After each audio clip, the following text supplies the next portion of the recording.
Okay. If you have ever met me and thought, wow, she is fake or she is two-faced, I want you to know you were right. I was two-faced because I had two faces. I had a logical face and I had an emotional face, and I was only showing you the logical face. I suppressed the emotional side of myself for so many years, literally until this meditation video series. I was suppressing my emotional side every day. This series healed something in me.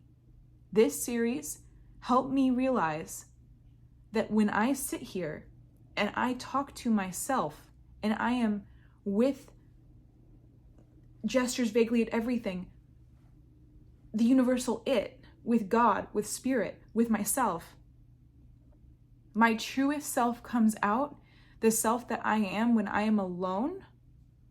This is me. This is who I am.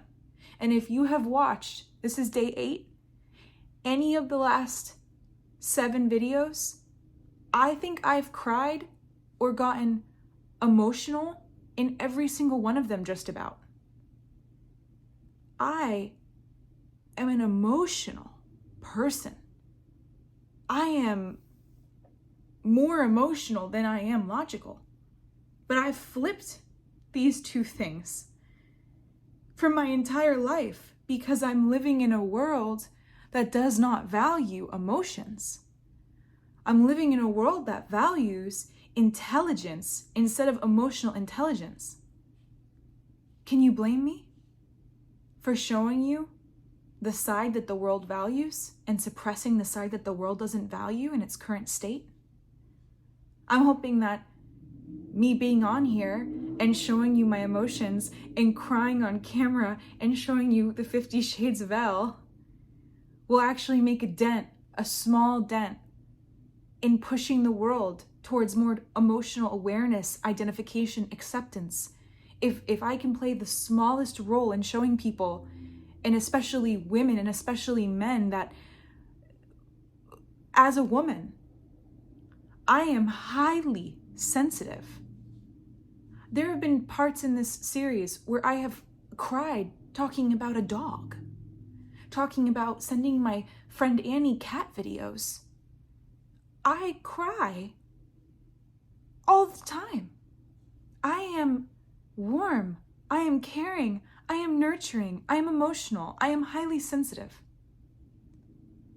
And that part of me, I've buried to protect myself in this world, to keep myself safe. And also because I was not seeing anyone show up like this. I was not seeing. Let me give you a story that really brings this home. I have a mentor and someone who was my manager. I was very, very, very blessed to work under him. His name is Brandon. And he told me once that one thing that helped him understand the woman's experience in the workplace was when he went to a meeting for the women employees, and he discovered that the women of our department would go into the single stall bathroom on our floor to cry. They would literally, myself included, go into the single stall bathroom that was standalone to sob during the workday and come out of the bathroom after they were done crying like nothing happened. I have done that. I did that when I worked in the office on an almost daily basis, that I went to that crying bathroom and I let it all out. And then I walked out I wipe my tears. I put on my brave face. I put on my strong armor that I learned how to wear, and I learned how to shine. I learned how to polish. I learned how to take all of that energy, and I learned how to win. I learned how to win in a man's world. I learned how to be smart over being emotionally smart, over being emotionally intelligent. I learned how to be intelligent because that is what I looked. When I looked, think about this, can you blame someone who is plopped into a video game for looking around, learning the game, looking at who is on the leaderboard, and copying their playbook to get to the top? To not only survive, but to make it to the top of the levels. Can you blame someone for doing that? If life is one big video game, can you blame anyone for changing themselves in order to actually survive and thrive in that game? That's what I did. That's what I did. I looked around my entire life and I saw what was valued. And I paid very, very close attention about what people would say, what people would do, how there would be repercussions for acting certain ways. When I was a little girl in 3rd grade, there were these writing competitions. And I remember when I started to win these writing competitions when I was really young, every time one of them rolled around, people would turn over to me and say, "You better win this one for us." Because we would get a pizza party, we would get the Marlins baseball team come visit our class. That was when it started. It started when I was in 3rd grade. This pressure to perform. I didn't really even understand I didn't understand myself. I was in 3rd grade. I was just a little girl. And a very emotional, very sensitive little girl. That's why I can write. I create something that people feel because I feel everything. I feel so deeply. If I don't feel deeply, I can't write deeply. I can't find the words that I'm saying to you right now unless I'm feeling them. I am feeling every word I'm saying to you right now. Imagine 3rd grade, little me with my little pigtails in my little Catholic school uniform, going into these writing competitions for fun, right? I wasn't even applying. They would just automatically send out our writing to these competitions, and I started to win. And then because I won once or twice, everyone started whipping their heads to me and saying, "You better win this for us." And then I became a winner because I didn't want to let anyone down. I learned how to be a winner, and being a winner, being number one, being the best, became a part of my identity. What else was I supposed to do? I was so young. It got encoded in me that was where my value was coming from. My value was not in how I was showing up. My value was not in my emotions, because those things would get insulted. I'd be called a crybaby. I'd be made fun of. I can't tell you the amount of times, anything, any part of my identity as a woman, whenever I did show up in my more caring, nurturing, warm, sexual even qualities, I would get bullied. I'm talking like anytime I let it out, the world told me, "Put that away. We don't want that.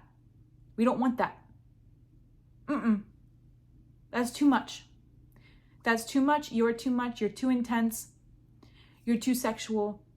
I'll give you another story. When I was in high school,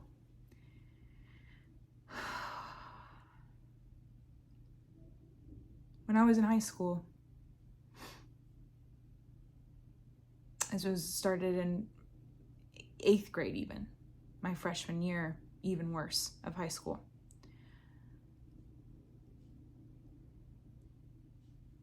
This one's hard for me, so just bear with me. When I was in high school, I started getting a lot of male attention. I wasn't used to this because I grew up in a very, very small Roman Catholic school with the same group of kids. So just to give you a sense, we had like 60 kids total in both grades. We had like 2 classes for every grade from like pre-K, so pre-kindergarten to 8th grade. I was with the same group of kids that felt like family. So when I was all the way through pre-K to 8th grade, there wasn't a lot of like sexual tension or any of that awkwardness because we knew each other for so many years. These felt like my brothers. And when we transitioned to high school, which was ironically right across the street, there's literally a sidewalk connecting my middle school and my high school, it opened up. The class size was in the 400s, 500s, and it was a still Catholic school, but it was a bunch of different schools. So fresh meat, fresh blood, people, men, boys I had never met. And going to high school was a profoundly stressful experience for me because I was getting all of this male attention that I did not know how to handle.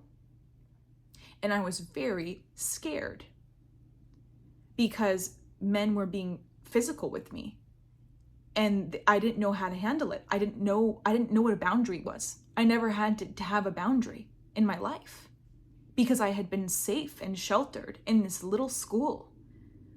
And then this was another sheltered by all intents and purposes school. But I started getting this attention and no one ever taught me what to do with the attention. So all I knew is there were guys that I was not interested in who were interested in me and they wanted me and I didn't want them back, but I didn't know how to say no because they're in my class. I didn't know what to do.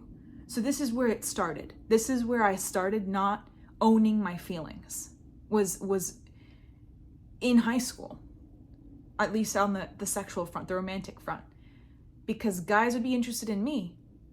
I would not be interested back, but I was terrified to turn them down. And why was I? Because I learned in 8th grade that when I turned a guy down, a lot of bad things happened, but I'll give you an example. They would create rumors about me. I'll give you one. There were a group of guys. There was a guy who really liked me, and we would talk on the phone, and I thought that we were friends because, again, like I didn't know what I was doing. I had no romantic experience. All I knew was I went to a school where all the guys in my class were my friend for my entire life. So I didn't know what romance was. So I didn't understand that a guy calling me on the phone meant that he was interested in me, right? So I'm just thinking we're having a great time and he likes me as a person. I was very naive, seriously. So this guy, invested in his view a lot of time in me, and he asked me out on a date, and I actually wasn't interested in him. I was interested in his best friend, which was kind of awkward. And this came out that I was interested in the friend and not him. And he had such a big emotional reaction to it that he made up a rumor that I was giving hand jobs in AP bio class. And everyone believed it. I'm not kidding. Everyone believed it. Not only that, a lot happened, but something else just to give you a sense. As a reaction, we were in the hall one day, everyone was around, everyone who was in my typical classes was around, and he screams in this hallway, "I respect this locker more than I respect you."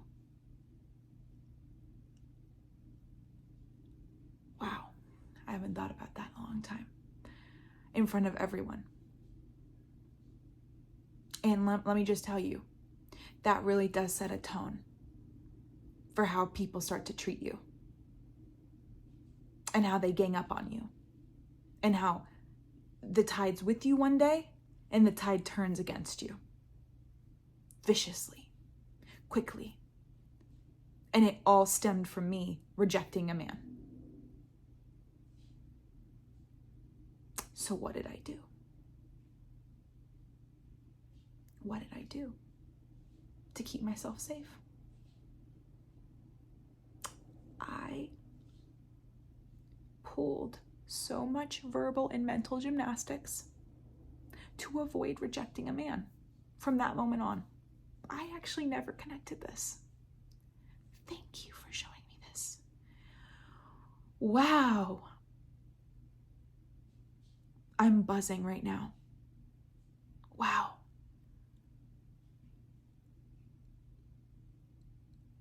Wow. We just discovered the root of that together.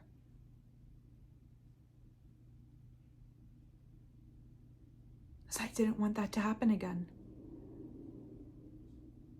That haunted me. That followed me. It was so painful. It caused so many problems. What I just told you, it caused those problems. That wasn't it.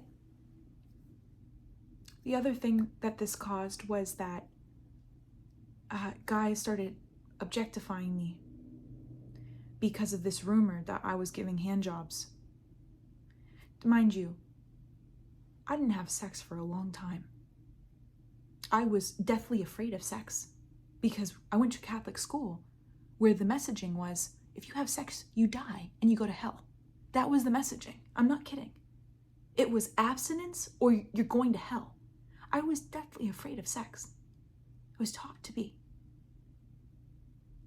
Like, we would go to these little lecture halls as like 5th graders, and they would play these videos that was a compilation of songs about how if you had sex, you were going to hell. This is what my life was. I can't tell you how untrue these rumors were, but they just kept coming. One rumor spawns a billion others. Then it became, I was giving a hand job in the stairwell. And then it became people slipping notes in my backpack saying, meet me in the stairwell at 2 p.m. People dropping their numbers in my backpack because they thought they were going to get something from me. I was the least sexual being on the planet, so I was deathly afraid. And yet this was happening to me. And then to top it all off, this was the worst part of it all, because this hurt bad. This hurt really bad. They wouldn't call me by my name. They would call me by porn star names. They would literally call me Alexis Texas instead of my name. And they'd go, hey Alexis. It was that bad. It was that bad. Imagine just for a moment, like let what I just said sink into you, especially if you're a man. Imagine, even close your eyes with me right now. Imagine being a freshman in high school who is so naive and who had no sexual experience, never even had a crush on anyone, because you grew up around the same 60 kids and they were like your brothers, and now you're a freshman in high school and you don't realize that a guy likes you because he's calling you on the phone sometimes, and you reject him because you're not actually interested in him, and you think it's all gonna be okay because you were honest, and you owned your feeling and you spoke up for yourself. And then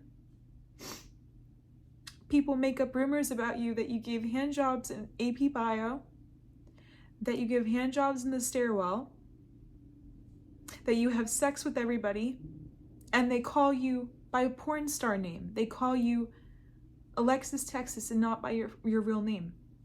And you get branded as somebody who is a sexual deviant when you have zero relationship or experience with sex at all. And actually going further, you're deathly afraid of it because you were taught to be in Catholic school. Just, can you sit with that for a moment with me?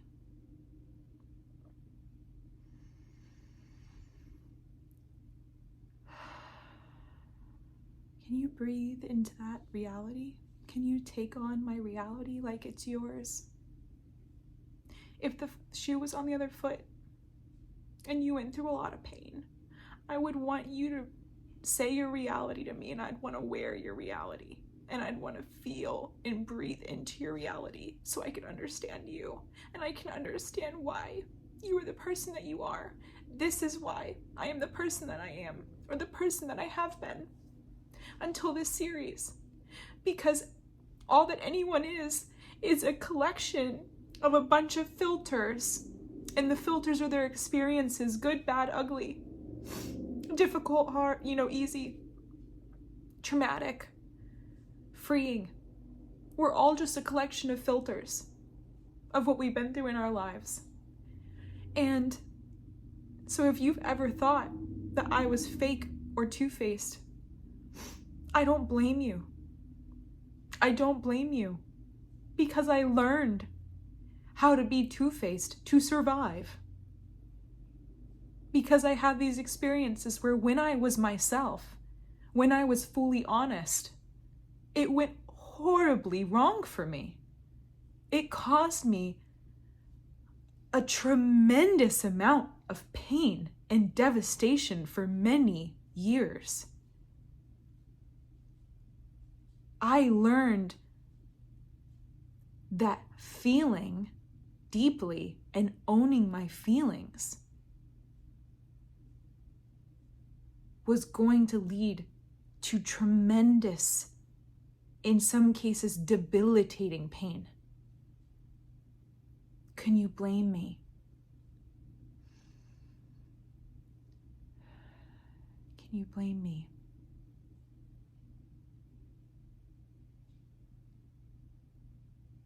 For not being fully myself after that, for not being fully honest after that, when I learned that honesty didn't go well for me. Honesty didn't keep me safe. Honesty put me at risk. Honesty got me made fun of. Honesty made me a laughingstock.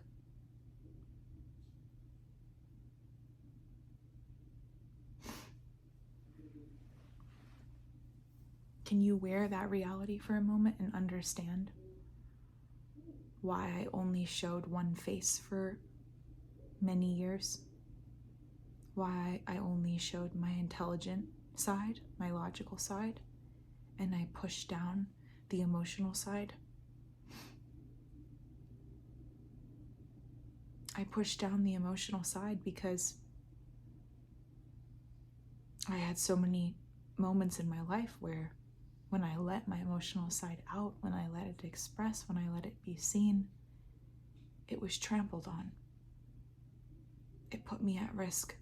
It put me at unsafety.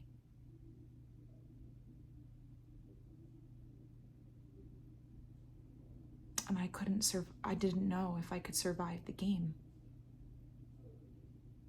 showing that side. I didn't see anyone else showing that side in the game. Everyone else was hiding it too. When I looked around at work or in school, most of the women I saw who were winning the game, they were smart. I never saw them cry. I never saw them have an off day. I never saw them be vulnerable unless it was behind closed doors and we were close. I never saw them be vulnerable in public. I've never seen a video like this. I've had so many people reach out to me and say, I've never seen a video like this. This is borderline insane of you. It takes a, let me just speak as myself, it takes a borderline insane level of vulnerability to do this. But I want, if I can make the smallest dent in the paradigm, if there's a woman out there or a man out there who has never seen a very smart, successful woman who has gotten, by most people's definitions, to the top right now of success. You have a very good job that I've had for years. I had a 4.0 in college. I graduated top of my class in all of my schools. I've won multiple awards, big ones, like Forbes 30 Under 30. I've won all of these things. I think by most people's definition of success in this current world, I would say I'm there. I would say I'm pretty successful. And so I'm on this video right now crying and being so raw and real and vulnerable and showing you all the different sides of me because I have never really seen anyone do it. And I could sit here and I could continue to say in the comfort of my own room to myself, wow, I've never seen anyone be vulnerable. I've never seen anyone cry. I've never seen someone successful be vulnerable. I've never seen someone successful. I've never seen a successful woman, a successful man sit there and cry and put themselves out there in this way. I could just continue to say that, or I could be the one to do it. That was not what I did not know I was going to do this on day one of this series. I had no idea where this was going. All I knew was that I avoided meditating for my entire life because being in my own mind scared the living bejesus out of me. The living bejesus out of me. You want to know why? You want to know why? Oh, this is a big one. Because when you go into your mind, you're forced to face the feelings under the thoughts. And because I was living so out of balance for my entire life, my comfort zone was intellectualizing the feeling. I did not want to feel the feeling. And you know when you feel a feeling the strongest? Is in stillness and in silence. And I wanted to avoid my giant feelings at all costs. I knew that meditating and sitting here and going into this baby for 30 minutes with just me, myself, and my intrusive thoughts, I knew what that was going to do. I knew that was going to, me going in here would be breaking the damn wall of all of the emotions that I have suppressed. And I knew I was going to connect dots that would make me emotional and would make me cry and would make me be myself. And I wasn't ready until recently. I wasn't ready until 7 days ago. I'm ready now. And I can understand how wild this is. I get it. Like, it is borderline insane level of vulnerability. People are not off or wrong for saying that. It is. There have been multiple times in this series where people have come to me and said, like, are you sure you want to do this? Are you sure you want to be seen crying? One of my best friends was like, I care about you so much and I want to protect you. And do you think that people will take you less seriously because you're crying? Do you think that they'll take your ideas less seriously because you're crying? Let me tell you something. You should take my ideas more seriously because I'm crying. All of my best ideas are about the human condition. Would you trust someone to speak on the human condition if they don't feel every ounce of it? I feel every ounce of every emotion. I am a subject matter expert in emotions. I feel so deeply it overwhelms me. When I get hit with an emotion, happy, sad, grief, anguish, doesn't matter what it is, anger, it consumes my being. It envelops me. It devours me until I am nothing but the feeling. And you want to know what that does?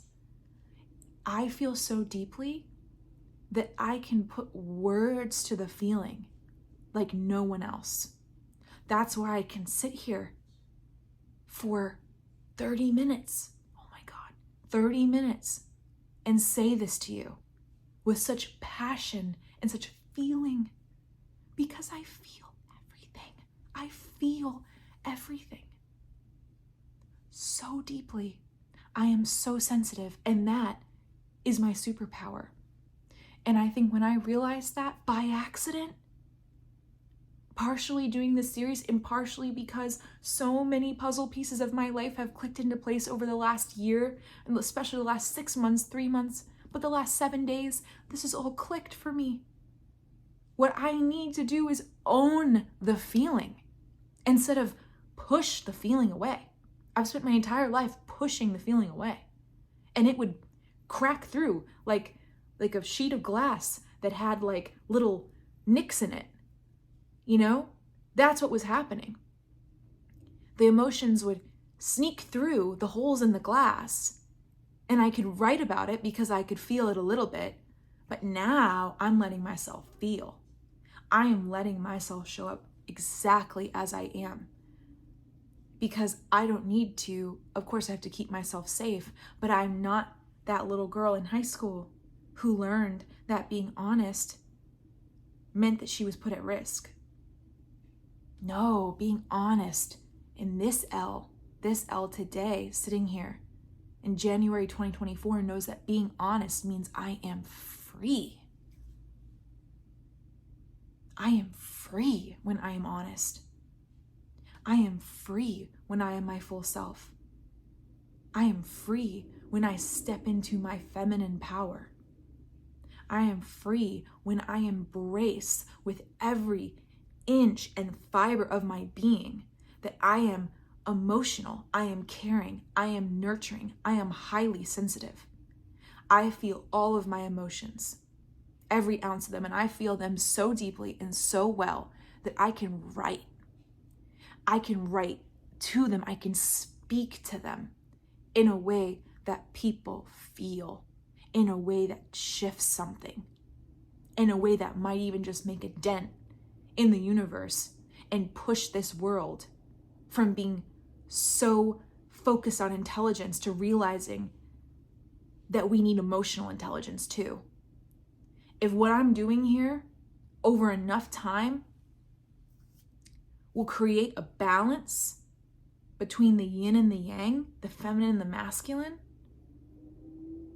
if I can make the smallest dent in pushing the world into more feminine energy and more feminine balance, because we're so sorely out of balance that we have women going into a single stall bathroom to cry at my workplace and countless others, because the world is not only not valuing emotional intelligence or emotions, but penalizing them. If what I'm doing here can push the world just a little bit more into emotional awareness, identification, acceptance, if you will sit here and see a woman who is successful by most standards and see me crying and seeing me sharing vulnerably with no fear and saying, I am powerful. I am most powerful when I am most emotional. I am most powerful when I am most feminine. I am most myself when I am most feminine. Being feminine is my superpower. I am very smart, and that's great, but I am very emotional, and that's even better. That's a side of my part that I embrace now, today, as I sit here. A week ago, I wasn't saying that as fully. Now I realize I am most powerful when I am most feminine. If I can embrace my emotions fully as a woman who suppressed them, beat them down for decades, if I can sit here and embrace my emotions fully, I really hope that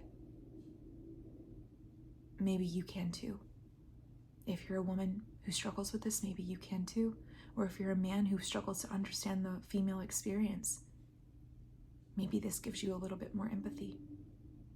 Maybe you can see yourself in my words, in my resistance, in my struggles. And you can understand how we've gotten here. And you can support the women in your life by being a calm, gentle force that allows them to open and expand.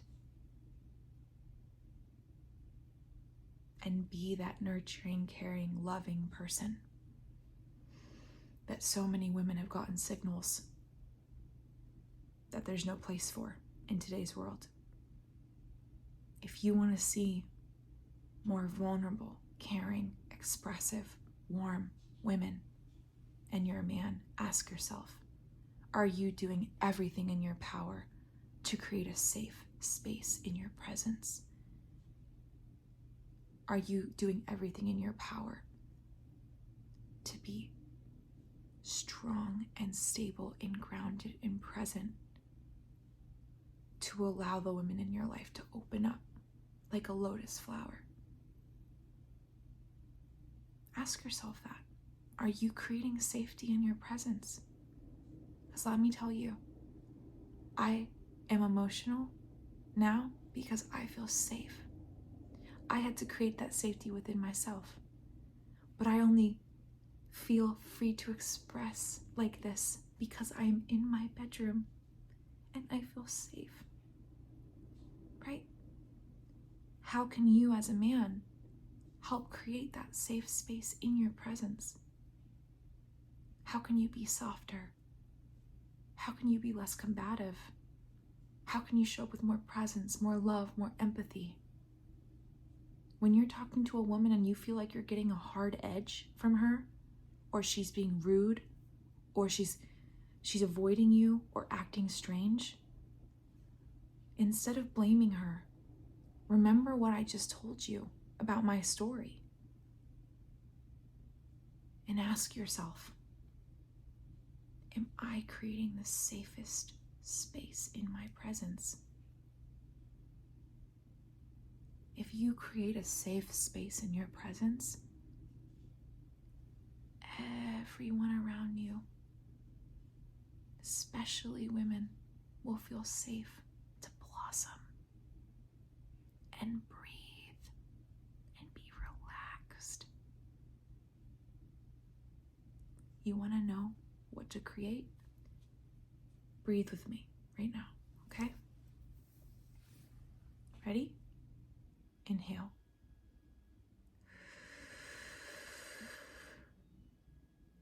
Hold it.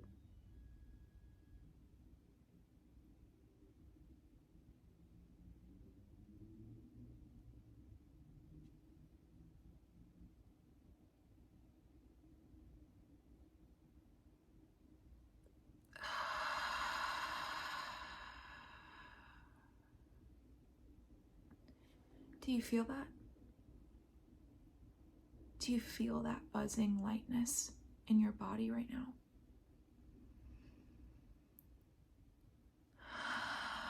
That can only come with presence and groundedness. If you show up with women in that state of relaxation and trust and acceptance, you will get a very different version of a woman. You'll get most likely this version of a woman who's so relaxed and so free-flowing and so expressive.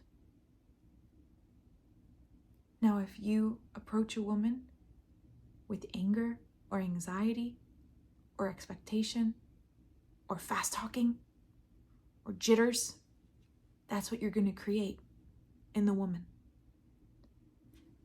You set the frame. You want to get relaxed, emotionally expressive women? Be a relaxed and emotionally expressive man. We're all mirroring energy to each other at all times. Be so grounded in your energy, calm, grounded, relaxed, and watch what happens to the women in your life, to all people in your life, but especially the women.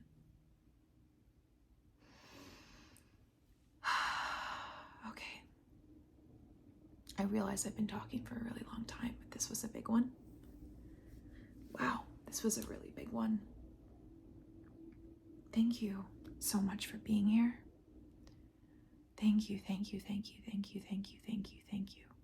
Thank you for all the insights that you clicked for me today and helping me find the words to express them. Thank you for being here and listening and keeping an open heart and an open mind to my experience and my story.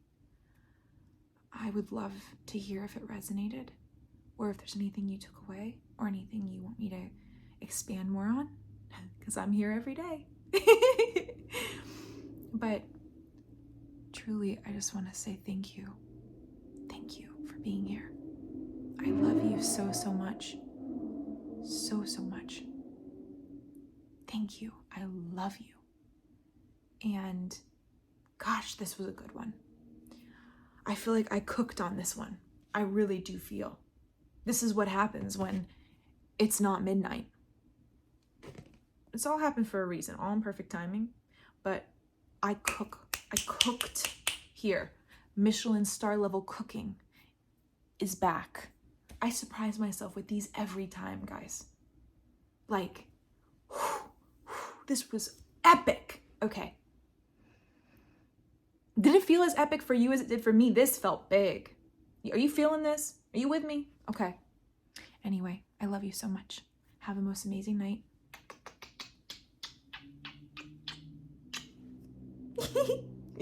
See ya.